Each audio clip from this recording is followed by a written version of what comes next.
شنه ټوخلي یا توره ټوخلي چې دې ته په میډیکل ټرمز کې پرټسس وي او په عام انګلیش کې دې ته هوپینګ کف وي. دا یو بکټیریل انفیکشن دی، بورډیټیلا پرټسس په نوم باندې بکټیریا د وجې دا رامنځته کیږي. ماشومانو کې دا انفیکشن نسبت لویو ته ډیر زیات وي، سپیشلی چې کوم فرست ایئر اف لایف دی چې هغې ته انفینسي ویل کیږي، په هغې کې دې واقعیات ډیر زیات وي. دا بیماری درې سټیجز لري چې اول سټیج ته کیټرل سټیج وایي، دویم سټیج یې پیروکسیزمل سټیج دی او دریم سټیج چې دی هغې ته کنویلسنس سټیج وایي. کیټرل سټیج کې په مریض ته چې کوم ساین سیمټمز وي هغه د زکام په شان دی وي، یعنې مریض به د پوزې نه سیکریشن کېږي، سترګو نه به وخت رابهیږي او ډرای کف به وي مریض ته. خو فرق یې د نور چې کوم زکام لرونکي چې کوم بیماری دي که نه هغې سره فرق دا دی چې په هغو کې به نیزل سیکریشن یا د پوزې نه چې کوم هغه اوبه رابهیږي هغه به ډېرې وي، په دې کې کمې دي. دویم فرق یې دا دی چې هغوی کې ټوخي یا ډرای کف هغه یو څو ورځې پس په خپله ښه شي، خو په دې مریضانو کې ټوخي ورو په ورو لاسه نور هم سیویر کېږي. او دریمه خبرداره چې دې کې چې کوم ټوخي رامنځته کېږي هغه ټیپیکلي زیاتره شپې رامنځته کېږي.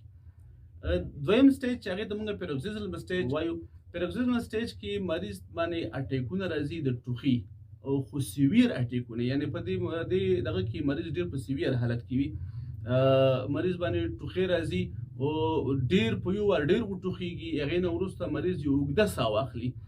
دغه اوږده ساه په اخیستو په وجه باندې خولې کې یو اواز پیدا کېږي چې هوپ قسم اواز پیدا کېږي، همدغې د وجې خو دې بیمارۍ ته هوپینګ کف ویل کېږي.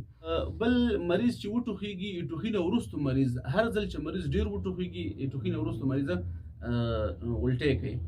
او اکثره دغه د ټوخي چې کوم اټیکونه دي هغه یا چې مریض کوم خاص قسم خوراک وخوري یا یخه هوا سره مریض ایکسپوز شي او یا داسې چې یخ څه وڅښي چې کوم ډرنکس دي که نه هغې سره ورته دغه د ټوخي اټیک پرې رامنځته کېږي.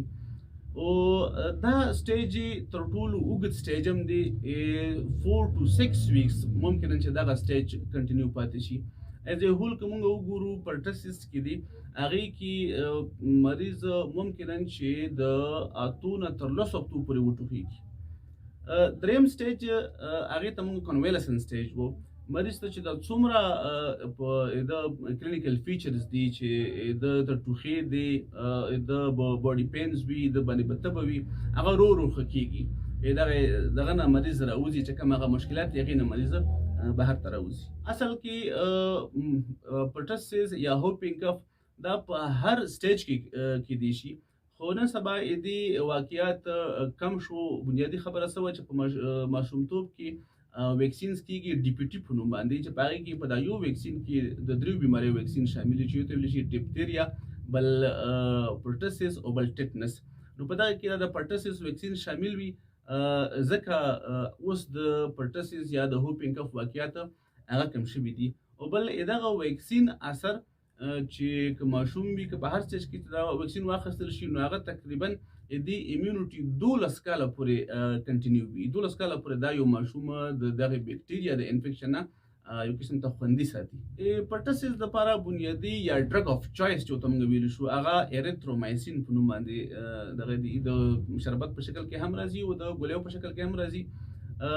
ایریترومایسین 3 ټیمه خوړل کېږي او تر 14 ورځو پورې پکار ده چې ایریترومایسین وخوړل شي.